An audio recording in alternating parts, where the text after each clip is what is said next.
Hi, nice to have you here. Today we are going to install Git. This is a source control system that we will need to download dependencies in our project. I want you to go to google.com and Google Git. You can see that the first site here is Git SCM. Click on that to open it up and locate the download button on the right side.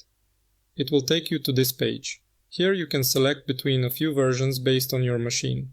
You will most probably need this one here called 64-bit Git for Windows setup. I click on it and it starts to download. I open it up as soon as it is done. The install wizard opens up and I click next on the given default options.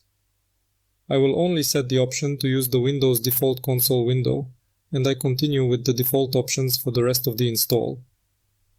It takes a bit of time to finish, and I close the window after. This is everything you need to have Git installed on your system.